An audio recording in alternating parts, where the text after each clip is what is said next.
Hey everyone, today is August 1st, 2024, and this is a garden update. And in this video, I'm going to edit in some before and after shots of what the garden looked like only about 6 weeks ago. It had a growth spurt, a whole big growth spurt.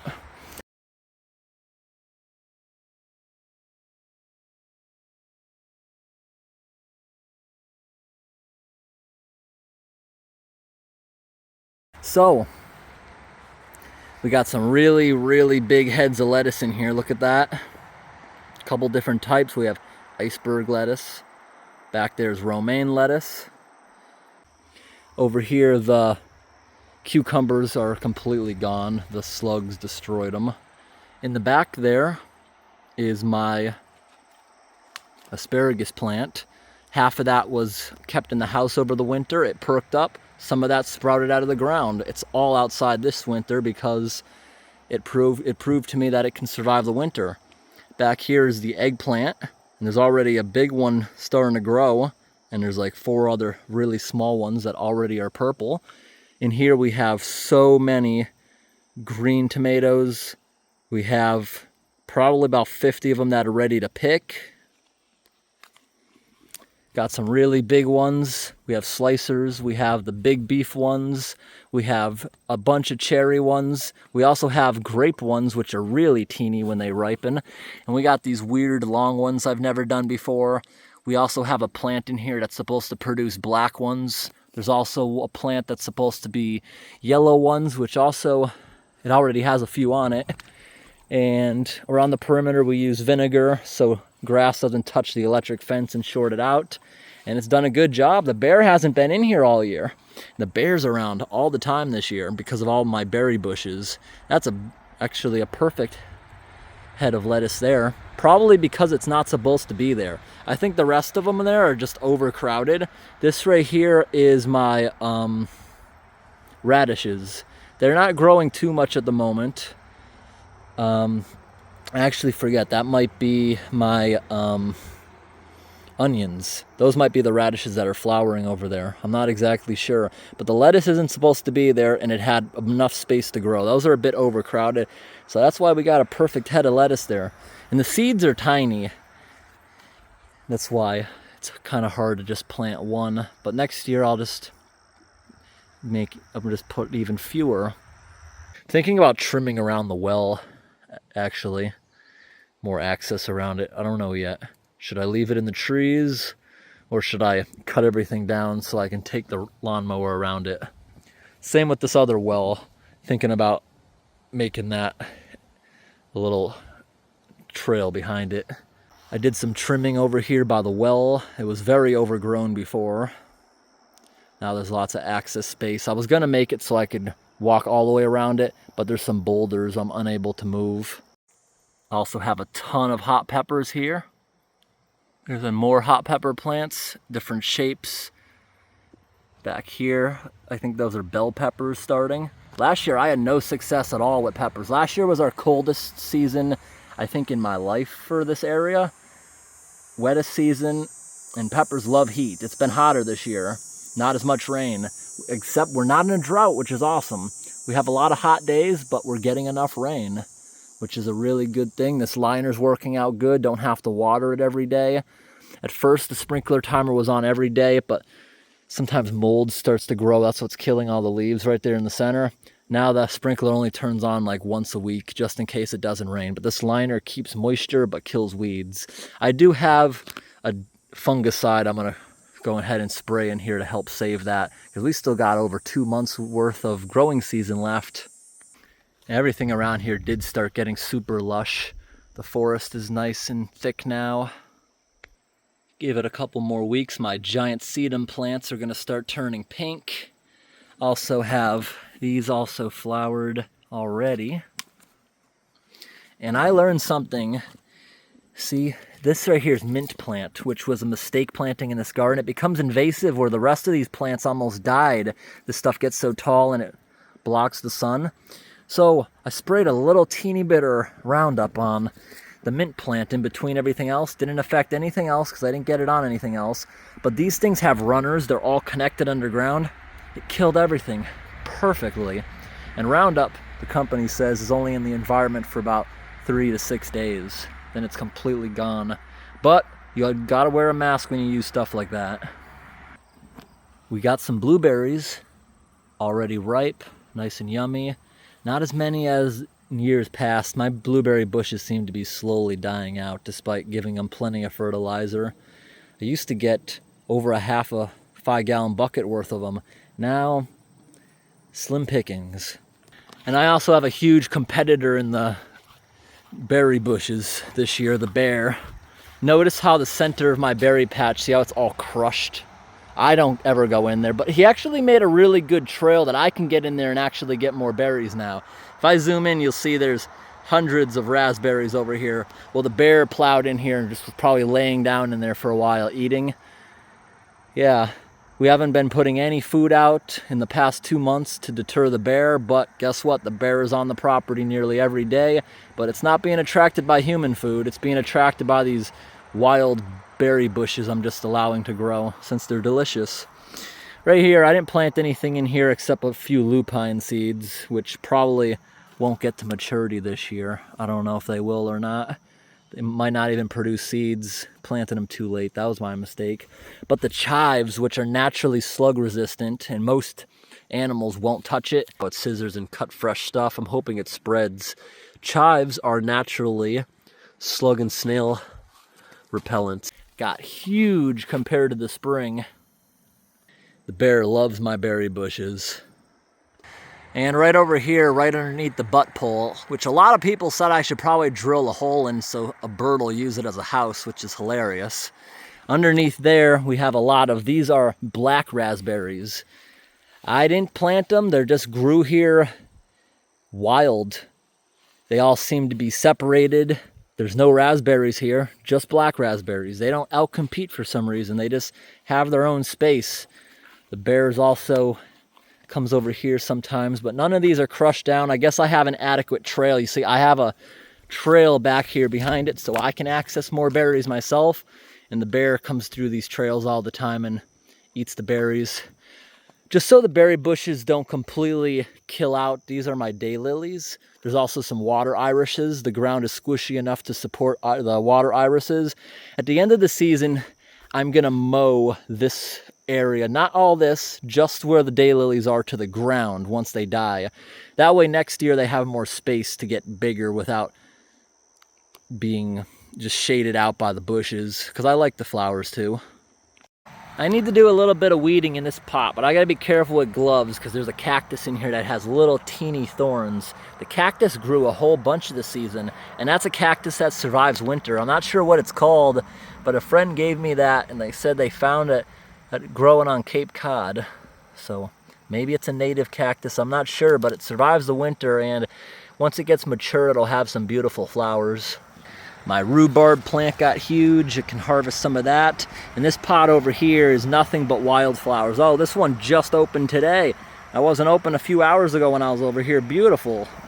And over here in the big frog pond, we got some water lilies. That's so weird. I planted those 2 summers ago.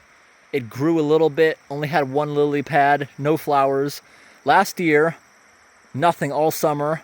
Then in September, the end of the growing season, 1 popped up, and I thought it was a goner. But this year, a whole bunch of them popped up. It's amazing. I can't believe that horrible last 2 years it survived. That was store-bought. You see there's water trickling out of here. That's from my basement. Groundwater table's high, just coming out of the basement drain. I'll make a separate video of all my frogs. There still are a whole bunch of tadpoles too. Last year, the tadpoles got to maturity in the end of July, but this year it'll be a few weeks later because I was gone a couple weeks out of the summer. They have algae and stuff, but without my food supplements, they grew a little bit slower this year, but they'll still turn into frogs by September. A lot of times frogs in the wild will actually stay a tadpole for 1 winter, but this pond's okay. The rest of the ponds, we gotta make sure they get to maturity because the other ponds in the yard will freeze solid. This one's actually intentionally built 4 feet deep so creatures can survive the winter. I'm letting some of these black-eye Susans, which are pretty grow out of my septic field before I mow them over. I would like them to drop some seeds right before we mow them down, just like we did with the daisies at the beginning of the year, which are already out of season. All right, this hosta's doing really nice. This is gonna have some white flowers soon. This right here is it's a pine tree, but it's not an evergreen, which is really cool. Well, the previous owner of this property used to mow this hosta over. It was barely surviving, but after 3 years of babying it with fertilizer, it became lush again. Don't know why my peony plant is struggling. It used to be a gigantic bush. Now it's barely growing and other weeds are just growing around. It used to be a massive bush, but oh well. I'm also gonna let this tree grow because I like having little islands in the yard that'll someday shade the property. Another frog pond. Doesn't look pretty, but frogs like it overgrown, so that's why I leave it this way. Another reason my bear loves the property. More berries, and I leave all these little trails as access to all the berry bushes. I make all these trails everywhere. Down this trail here, I had to clean up a bunch of stuff. The bear took a garbage bag, but he didn't get too much. That means I gotta step up my game on putting ammonia in the bags. That stops the bear from touching it, but the bear still stole the bag, and when he opened it, he didn't want it. Now I gotta start dumping ammonia in the actual garbage can. Little ponds here. There's a couple frogs in there. No tadpoles. This one has tadpoles, and also some adult frogs, which I am sure are eating the tadpoles. And this year, first time, we actually have cattails. They didn't produce cattails any other year. I guess the plants found this more suitable than what I used to have. Like cattails, I put them in these little pools because they're really good at removing pollutants. I also have sprinkler timers which flush these out every 3 days when I'm not here. That's why we have this little screen where the water can drain without the tadpoles escaping. I have garden hoses draped in all these little bins, and it trickles for a couple hours every 3 days just to flush it out for them. This one right here, those didn't do really well because there's gravel. This one has a lot of mud and the cattails thrive. And right here, these hostas are starting to flower. This is the pond I made back in the spring. It's got that little drain. See, there's a big frog in there on that log. Amazingly, with all these hot days we had this year, the teeny little maple tree that's out there never died. It also didn't grow one bit all summer.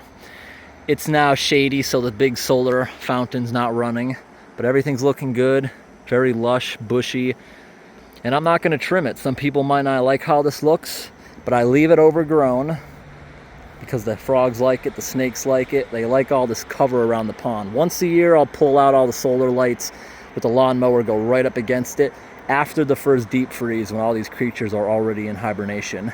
Also, we got a cattail growing here. Look at this in the back of the, yep.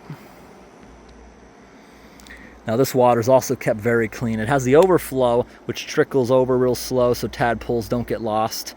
But it looks like it's got to be unclogged. That hasn't been unclogged in a while. Look at that. Really caked on there. But there's a permanent garden hose over here. Where is it? Right here. See that? I just put these down in the spring. I'll pick them up in the winter and roll them up. But see, it's down so deep, the lawnmower can go right over it without hitting it. It never sucks it up or anything. But I'll make a separate video of the frogs. They'll eat that little grass clippings, the tadpoles, and I'll show you another feeding. Maybe we'll get them more watermelon. They love that stuff. Lots of frogs this year. There's a big uptick in garter snakes because I'm breeding so many frogs here. Breeding them by the thousands. Lots of green frogs. It used to just be wood frogs because I rescued them from a highway drainage ditch. Now, because it's a good habitat, these guys all showed up. I never brought one green frog to the property. They just showed up on their own, and they'll eventually be the dominant species because they eat the other ones. There's also water beetles in here, water skimmers, lots of creatures which will prevent this from becoming a mosquito pond. Nice. Nice little ecosystem. We also have ribbon snakes. Saw one of those today. My property also has, oh look at this little pine tree growing behind the frog. We also have lots of voles. They like eating gardens. They like that I leave things overgrown. Voles are kind of like a mouse and a hamster mixed together. They're really cute looking, and they make tunnels in the lawn. They will steal vegetables. They'll chew the tops of carrots, but they do not come in your house. They're not interested like a mouse in coming in. They live outside. They're not a problem. And they're pretty friendly. When I mowed the lawn today for the first time in a month, it was pretty long. Had to actually mow the yard 4 times with the riding mower to get it nice looking. Didn't bog down, just mulching it multiple times. But there was voles running for their lives everywhere. I stop, run over, and they're tame. You can pick them up and they don't even bite or anything. It's kind of cool. On the other hand, we also got some shrews. Those are nice. They have no interest in coming in your house, and they actually are carnivorous. They'll kill the mice. Right here's my thyme plant. That thing got huge compared to what it looked like back in the spring. Here's an herb in a small pot so it can be brought in hopefully for the winter. And right here, the lemon boy tomatoes also are doing well. They got massive. Look at that weird shaped one right there. It's got like a little tomato attached to it. It probably maybe started as 2, but they grew together. That's a really big one. And it's ready to eat. This is a tomato plant by my back door. All right, everyone. I hope this little update video of the gardens was interesting. Thanks for watching, and have a great day. I'll make another video of this kind of stuff eventually. And I make videos like this pretty often on my second channel, which is for vlogs and extras that I don't think are good enough for the main channel. Just right here, we're going to be trimming pretty soon. These trails need another trimming. This is another intersection. I make little trails everywhere through the woods, so that's why animals also like it here so much, because they use the trails. I also have a trail camera down there I gotta pull pretty soon and see what's on it.